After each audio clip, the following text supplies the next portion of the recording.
नेहरू परिवार और अनैतिक यौन संबंध, नेहरू गिरोह के अवैध और अनैतिक घपाघप, नेहरू के अवैध लड़के, राहुल गांधी की दादी इंदिरा गांधी के मैथुन संबंधों के बारे में जानने के लिए नेहरू के निजी सचिव की लिखी ये पुस्तक पढ़िए। सरकार बस एक छोटा सा काम करे। एम.ओ. मथाई की किताब reminiscences of the Nehru age पर लगा बैन हटा ले। सच्चाई दुनिया न जान जाए, इसीलिए तो मथाई की पुस्तक को प्रतिबंधित कर दिया गया था। Note: MO. मथाई के साथ 12 वर्षों तक इंदिरा के अवैध संबंध रहे थे। इंदिरा प्रियदर्शिनी नेहरू राजवंश को अनैतिकता को नई ऊंचाई पर पहुंचाया।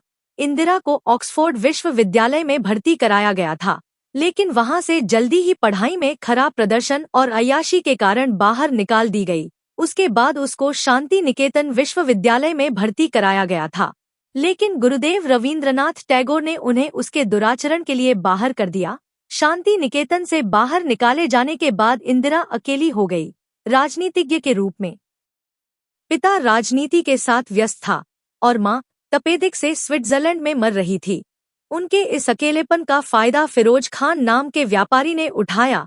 फिरोज खान मोतीलाल नेहरू के घर पर महंगी विदेशी शराब की आपूर्ति किया करता था। फिरोज खान और इंदिरा के बीच प्रेम संबंध स्थापित हो गए। महाराष्ट्र के तत्कालीन राज्यपाल डा. श्री प्रकाश ने नेहरू को चेतावनी दी कि फिरोज खान के साथ अवैध संबंध बना रहा था। फिरोज खान इंग्लैंड में तो था और इंदिरा के प्रति उसकी बहुत सहानुभूति थी। जल्द ही वह अपने धर्म का त्याग कर एक मुस्लिम महिला बनी और लंदन के एक मस्जिद में फिरोज खान से उसकी शादी हो गई। इंदिरा प्रियदर्शिनी नेहरू ने नया नाम मुमीना बेगम रख लिया। उनकी मां कमला नेहरू इस शादी से काफी नाराज थी, जिसके कारण उनकी तबीयत और ज्यादा बिगड़ गई। नेहरू भी इस धर्म रूपांतरण से खुश नहीं थे, क्योंकि इससे इंदिरा के प्रधानमंत्री बनने की संभावना खतरे में आ गई। तो नेहरू ने युवा फिरोज खान से कहा कि अपना उपनाम खान से गांधी कर लो, परंतु इसका इस्लाम से हिंदू धर्म में परिवर्तन के साथ कोई लेना देना नहीं था। यह सिर्फ एक शपथ पत्र द्वारा नाम परिवर्तन का एक मामला था और फिरोज खान फिरोज गांधी बन गया है। हालांकि यह बिस्मिल्लाह शर्मा की तरह एक असंगत नाम है। दोनों ने ही भारत की जनता को मूर्ख बनाने के लिए नाम बदला था।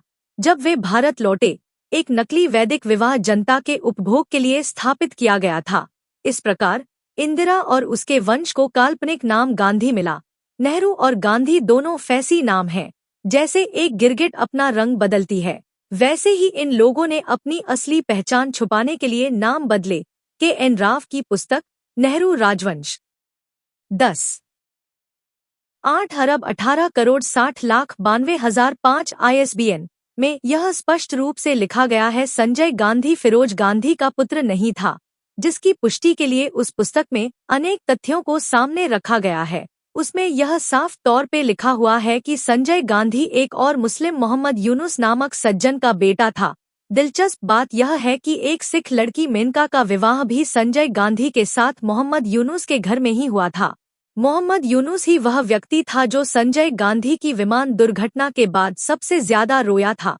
यूनुस की पुस्तक व्यक्ति जुनून और राजनीति, persons patience and politics, ISBN 10,070691010176 में साफ लिखा हुआ है कि संजय गांधी के जन्म के बाद उनका खतना पूरे मुस्लिम रीति रिवाज के साथ किया गया था। कैथरीन फ्रैंक की पुस्तक the life of Indira Nehru Gandhi, ISBN 97,80,72,59,304 में इंदिरा गांधी के अन्य प्रेम संबंधों के कुछ पर प्रकाश डाला है। यह लिखा है कि इंदिरा का पहला प्यार शांतिनिकेतन में जर्मन शिक्षक के साथ था। बाद में वह M.O. मथाई, पिता के सचिव, धीरेन्द्र ब्रह्मचारी, उनके योग शिक्षक, के साथ और दिनेश सिंह, विदेश मंत्री, के साथ भी अपने प्रेम संबंधों के लिए प्रसिद्ध हुई।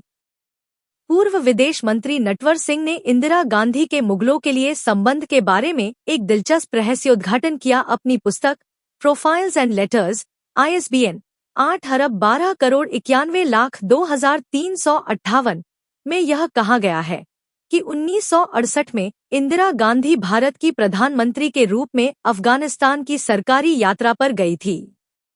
नटवर सिंह एक IFS अधिकारी के रूप में इस दौरे पे गए थे।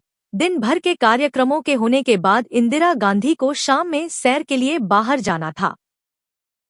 कार में एक लंबी दूरी जाने के बाद इंदिरा गांधी बाबर की कब्रगाह के दर्शन करना चाहती थी। हालांकि यह इस यात्रा कार्यक्रम में शामिल नहीं किया गया। अफगान सुरक्षा अधिकारियों ने उनकी इस इच्छा पर आपत्ति जताई, पर इंदिरा अपनी जिद पर अड़ी रही। अंत में वह उस कब्रगाह पर गई। यह एक सुनसान जगह थी। वह बाबर की कब्र पर सर झुकाकर आंखें बंद करके खड़ी रही और नटवर सिंह उसके पीछे खड़े थे। जब इंदिरा ने उसकी प्रार्थना समाप्त कर ली तब वह मुड़कर नटवर से बोली, आज मैंने अपने इतिहास को ताज़ा कर लिया। Today we have had a brush with history. यहाँ आपको यह बता दे कि बाबर मुगल साम्राज्य का संस्थापक था और नेहरू खानदान इसी मुगल साम्राज्य से उत्पन्न हुआ। इतने सालों से भारतीय जनता इसी धोखे में है कि नेहरू एक कश्मीरी पंडित था, जो कि सरासर गलत तथ्य है।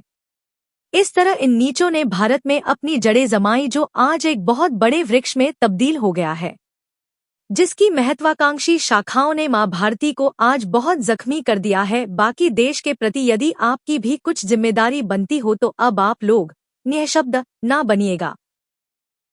अत्याचार को सहने वाला भी अत्याचारी से ज्यादा दोषी होता है।